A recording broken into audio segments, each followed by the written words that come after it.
नमस्कार मित्रों, एक बार जब माता लक्ष्मी भगवान विष्णु से मिलने के लिए जाती है और कहने लगती है, प्रभु जब मैं आपसे मिलने के लिए आ रही थी तो मेरी नजर मृत्युलोक पर पड़ी। वहां मैंने देखा कि 3 स्त्रियां जो आपस में सहेली थी, उनमें से 2 स्त्रियां विधवा होकर के दुखी जीवन जी रही थी, जबकि एक स्त्री सुहागन होकर के अपने पति के साथ सुखी जीवन जी रही थी। प्रभु यह बात मेरी समझ में नहीं आई, इसलिए मेरे मन में 3 प्रश्न पूछने लगे। अब मैं आपसे यह चाहती हूँ कि आप मेरे तीनों प्रश्नों के उत्तर देकर के मुझे संतुष्ट करने की कृपा करें। मित्रों, इस प्रकार माता लक्ष्मी की बात को सुनकर भगवान विष्णु कहते हैं, हे लक्ष्मी, तुम मुझे अपने तीनों कष्ट बताओ, मैं तुम्हें तुम्हारे प्रश्नों के उत्तर देकर के पूरी तरह संतुष्ट करने का प्रयास करूंगा। अब माता लक्ष्मी कहती है, प्रभु मेरा पहला प्रश्न है, कौन सी स्त्री समय से पहले विधवा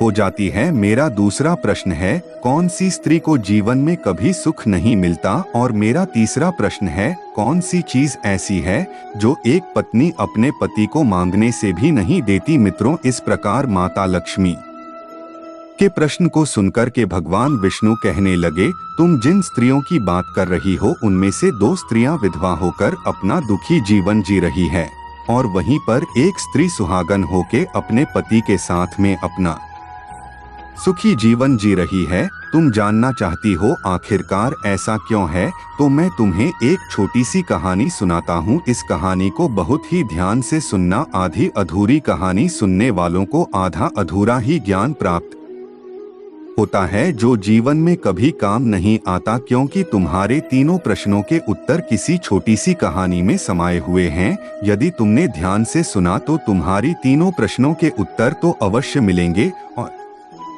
तुम्हें संतुष्टि प्राप्त होगी। मित्रों, माता लक्ष्मी कहती है, प्रभु मैं आपकी बात से सहमत हूँ, आप कहानी शुरू करो। मैं कहानी को पूरे मन से सुनोगी और जब तक आप कहानी बोलेंगे तब तक मेरा मन किसी दूसरे स्थान पर नहीं जाएगा। तो मित्रों, कहानी शुरू करने से पहले मेरा आप सभी से अनुरोध है कि आप हमारे चैनल को सब्सक्राइब अवश्य करें और कहानी के अंत तक बने रहे, क्योंकि आज की कहानी आपके लिए बहुत ही महत्वपूर्ण होने वाली है। तो आइए आज की वीडियो में कुछ नया सीखते हैं। भगवान विष्णु कहते हैं, हे लक्ष्मी, सबसे पहले मैं तुम्हें उस स्त्री की कहानी सुनाता हूँ जो सुहागन होकर के सुखी जीवन जी रही है। देखो, जिस सुहागन स्त्री की तुम बात कर रही हो वो स्त्री एक राजा के नौकर की पत्नी है और जिस नौकर की वह पत्नी है उस नौकर को अपनी पत्नी पर पूर्ण विश्वास और भरोसा है कि वह पतिव्रता है, जिसकी महिमा वह अपने साथियों में बार बार करता है।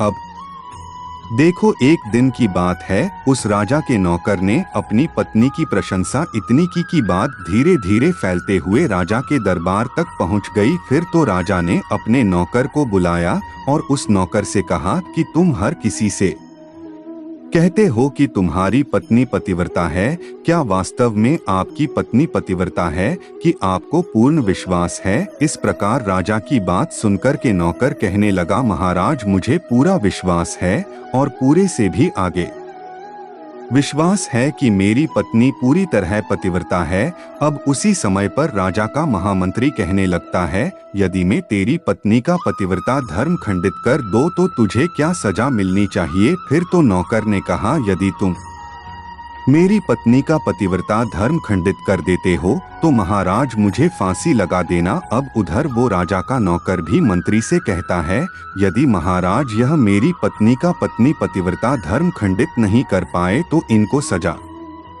क्या मिलनी चाहिए? तो राजा ने कहा कि मंत्री को भी फांसी की सजा दी जाएगी। फिर भगवान विष्णु कहते हैं, लक्ष्मी, मंत्री ने स्वीकार कर लिया और नौकर से पूछा कि क्या वस्तु लाओ जिससे तो माने कि मैं तेरी पत्नी का धर्म खंडित करने में सफल हुआ। तो नौकर ने कहा, मंत्री, यदि तुम मेरे घर से जाकर के मेरे विवाह के समय पर मुझे एक पटका मिला था और एक कतार मिली थी, वो मेरी पत्नी ने बहुत ही संभाल कर रखी है, जो सुहाग की निशानी मानी जाती है। यदि तू पटका और कतार लाकर मुझे दिखा दे तो मैं मान जाऊंगा कि मेरी पत्नी का धर्म तूने पूरी तरह नष्ट कर दिया है। अब शर्त स्वीकार हो जाने के बाद में वह मंत्री शहर में जाता है और एक दुती से जाकर मिलता है। वह ड्यूटी हमेशा एक दूसरे से भिड़ने का काम करती थी और जो काम कोई नहीं करता था वह काम करने में सक्षम थी। फिर इस प्रकार उस मंत्री ने उस दुती को अपने स्वार्थ के लिए बुलाया और दुबई से कहा कि देखो, इस नाम का एक व्यक्ति है, उससे मेरी शर्त लगी है। और फिर उसने उस संत के बारे में उसको सारा कुछ बता दिया। फिर वो उस दुबई से कहने लगा, तुम कैसे भी करके उस स्त्री से मेरा संपर्क करवा दे, तुझे जितना धन चाहिए मैं उतना धन दूंगा। इस प्रकार मंत्री की बात सुनकर के दुती कहने लगी, भाई तू उस औरत के बारे में बात मत कर, वो औरत पूरी तरह से पतिव्रता है, तेरी और थूके भी नहीं, तेरी शक्ल भी नहीं देखेगी और उनके परिवार के व्यक्ति खूंखार है, तेरी खाल उतार लेंगे। तो मंत्री कहने लगा, ठीक है, यदि तू मेरा उससे संपर्क नहीं ही करवा सकती है तो एक काम कर दे, उसके घर जाकर के पटका और कतार चुरा कर ला दे और उसकी पत्नी के गुप्तान के पास में यदि कोई चिन्ह हो तो वह चिन्ह भी मुझे देख करके बता दे, फिर मैं तुझे मुहमांगा इनाम दूंगा। यह बात दुती की समझ में आ गई और उसने कहा, ठीक है, मैं तुम्हारा काम अवश्य करूंगी। नौकर शहर में रहता था, 2-3 करके घर जाती है, उसकी पत्नी से जाकर बोलती है, बेटी मैं तेरी पति की बुआ हूँ, मैं कई वर्षों के बाद आई हो। फिर उस स्त्री ने कहा, आओ बुआ जी, मैंने आपको पहले कभी देखा नहीं इसलिए पहचान नहीं पाई। और इस प्रकार उस ड्यूटी को उस नौकर की पतिव्रता स्त्री ने बहुत बड़ा सम्मान दिया, मगर उसे क्या मालूम था कि यह उसके साथ में छल करने आई है। अब भगवान विष्णु कहते हैं, लक्ष्मी इस प्रकार वह दुती उस पति उड़ता स्त्री के साथ में 2 दिन तक रुकी। जिस समय वह स्त्री स्नान करने लगी तो दुती उठकर के उस पतिव्रता के कमर मलने लगी। उस पतिव्रता स्त्री ने बहुत मना किया, फिर भी वह दुती नहीं मानी और कहने लगी, मुझे तो बेटी से भी प्यारी लगती हो तो मना मत करो। काफी दिनों के बाद में मेरी तुम्हारी मुलाकात पहली बार हुई है।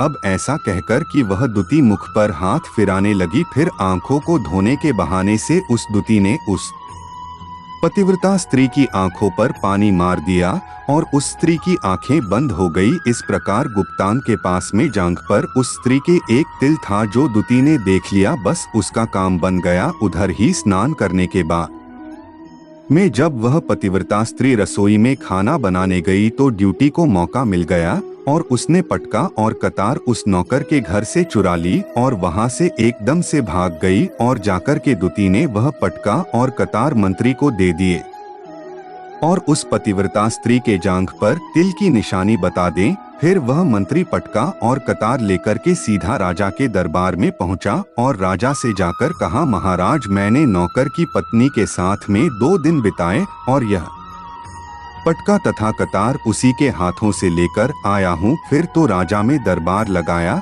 और नौकर को बुलाया तथा महामंत्री से सभा में पटका और कतार नौकर को दिखाने के लिए कहा। फिर राजा की आज्ञा पाकर के मंत्री ने उस नौकर को पटका और कतार दिखाई और उसकी पत्नी की जांघ पर तिल भी बताया तो नौकर मान गया कि वास्तव में आज मेरी पत्नी ने अपना पतिव्रता धर्म पूरी तरह से भंग कर वालिया। भगवान विष्णु कहते हैं, लक्ष्मी फिर तो राजा ने फांसी का दिन 15 दिन के बाद में रख दिया और कहा कि नौकर को 15 दिन के बाद में फांसी पर चढ़ाया जाएगा। और इस प्रकार से नौकर से उसकी अंतिम इच्छा पूछी तो नौकर ने कहा कि मैं अपनी पत्नी से अंतिम बार मिलना चाहता हूँ। इस प्रकार राजा ने उस नौकर को आज्ञा दी कि ठीक है, तुम अपनी पत्नी से मिल सकते हो। फिर नौकर अपने घर गया और अपनी पत्नी से कहा कि आपने मेरे साथ में बहुत बड़ा विश्वासघात किया। मैंने आपके विश्वास पर मंत्री से ऐसी शर्त लगाई थी कि राजा के दरबार में राजा के सामने मैंने कहा था कि मेरी पत्नी का पतिव्रता धर्म कोई नष्ट कर दे तो मुझे फांसी लगा दे ना। अब मुझे 15 दिन के बाद में फांसी लगा दी जाएगी। मेरे साथ विश्वासघात करके तुमने ठीक नहीं किया। उस पतिव्रता स्त्री ने अपने पति को सारी बात बताई मगर उसे विश्वास नहीं हुआ और वह राजा के दरबार में पहुंच गया। फिर नौकर राजा के दरबार में पहुंचा तो फिर उसे कैद में डलवा दिया गया। अब उधर नौकर की पतिव्रता धर्म पत्नी ने परमात्मा को याद किया और अपना भेष बदल कर के राजा के दरबार में गई और राजा से नाच दिखाने की आज्ञा मांगने लगी, क्योंकि वो स्त्री बहुत ही सुंदर थी और उधर राजा शौकीन होते हैं। इसलिए राजा ने आज्ञा दे दी कि सभी मंत्री संतरी आदि उपस्थित होकर के इस सुंदरी का नाच करवाने की व्यवस्था करें। भगवान विष्णु कहते हैं, लक्ष्मी फिर तो सब मंत्री महामंत्री राजा आदि दरबार में उपस्थित हुए और फिर उस नौकर की धर्मपत्नी ने जब नाचना शुरू किया तो राजा को उस स्त्री का नाच बहुत ही सुंदर लगा और फिर राजा ने कहा, तुम मुझसे क्या मांगना चाहती हो? तुम जो भी मांग होगी मैं तुम्हें वही दूंगा। फिर उसने की पतिव्रता स्त्री ने कहा, महाराज आपकी सभा में मेरा चोर है जिसने मेरे रुपए लिए थे मगर आज तक वापस नहीं दिया, उसे फांसी की सजा दे दीजिए। अब राजा ने कहा, ठीक है, बताओ मेरे दरबार में तुम्हारा चोर कौन है, उसका नाम क्या है, मैं उसको फांसी की सजा अवश्य दूंगा। भगवान विष्णु कहते, फिर उस नौकर की पतिव्रता स्त्री ने कहा, महाराजा आपका मंत्री मेरा चोर है, आप इनको फांसी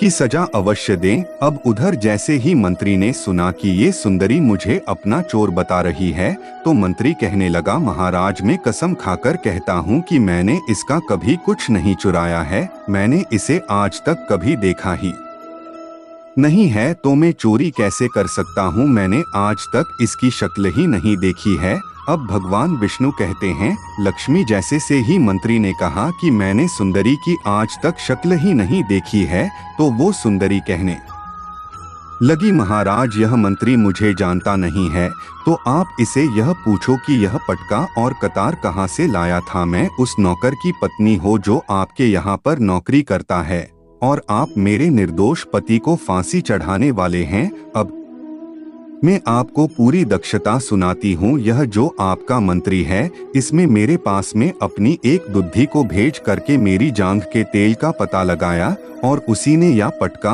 और कतार चुराकर केस को ला करके दी और आपके मंत्री के द्वारा भेजी गई दुती जब मेरे घर पर आई थी तो उसने मुझसे कहा था कि वो मेरे पति की बुआ है और वह पहली बार आई है, इसीलिए मैं उसको पर जान नहीं सकी। और महाराज जिस प्रकार मैंने उस स्त्री को अपने यहाँ पर बहुत बड़ा सम्मान दिया और अपने घर पर उसके ठहरने की व्यवस्था की और इस प्रकार उस नौकर की पतिव्रता स्त्री की बात को सुनकर के राजा ने दुती को बुलाया। फिर उस दुती ने राजा को सारी सच्चाई बता दी, जिससे राजा ने उस नौकर को रिहा कर दिया और मंत्री को फांसी पर चढ़ा दिया। भगवान विष्णु कहते हैं, हे लक्ष्मी, इस प्रकार उस नौकर की पतिव्रता स्त्री ने अंत में राजा से कहा, महाराज मैं अपने पति से बहुत प्यार करती हूँ, मैं चरित्रवान स्त्री हो, कभी भी मैं अपने पति का नाम तक अपने मुंह से नहीं लेती। भगवान विष्णु कहते हैं, लक्ष्मी मेरी कहानी पूरी होती है, अब तुम अपने तीनों प्रश्नों के उत्तर सुनो। तुम्हारा पहला प्रश्न था, कौन सी स्त्री समय से पहले विधवा हो जाती है? तो जो स्त्रियां अपने पति का नाम लेती हैं, उस समय से पहले विधवा हो जाती हैं, क्योंकि पति का नाम लेने से पति की उम्र कम हो जाती है और समय से पहले ही उनके पति की मृत्यु हो जाती है। ऐसी स्त्रियां जो पति का नाम लेती है, समय से पहले ही विधवा होकर के एक दुखी जीवन जीती है। बस यही राज की बात है कि तुम जिन 3 सहयोग की बातें कर रही थी, उनमें से 2 विधवा थी और एक यह नौकर की पत्नी थी जो पतिव्रता स्त्री थी। यह पतिव्रता स्त्री कभी भी अपने पति का नाम मुंह से नहीं लेती थी और उधर वह 2 स्त्रियां जो विधवा होकर जीवन दुखी होकर जी रही है, वह हमेशा अपने पति का नाम लेकर ही बुलाती थी, जिसकी वजह से उनके पति की उम्र कम हुई और फिर वो दोनों स्त्रियां समय से पहले ही विधवा हो गई और आज वह दुखी जीवन जी रही है।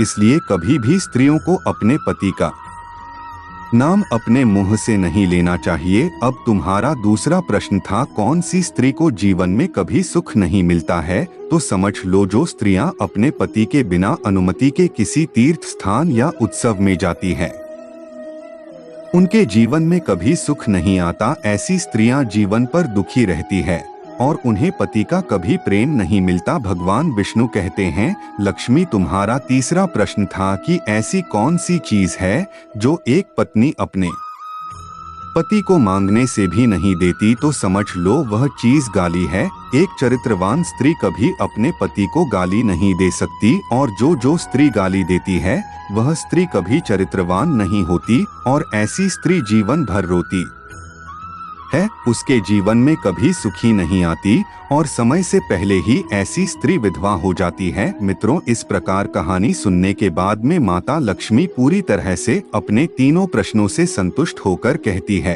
प्रभु, वास्तव में जो स्त्री चरित्रवान होती है वह कभी दुखी जीवन नहीं जीती है, क्योंकि ऐसे घर में लक्ष्मी का वास होता है और वह घर धन धान्य से हमेशा भरपूर बना रहता है। ऐसी स्त्रियां हमेशा घर को स्वर्ग बना देती है। तो दोस्तों, यदि आपको यह वीडियो पसंद आई हो तो प्लीज आप हमारे चैनल भक्ति ग्रंथ गंगा को सब्सक्राइब अवश्य करें, वीडियो को लाइक करें, और दोस्तों सच्ची श्रद्धा से कमेंट में जरूर लिखें, जय श्री राम, जय श्री कृष्ण। साथ ही देवों के देव हर हर महादेव सदैव आप पर अपनी कृपा बनाए रखें। धन्यवाद।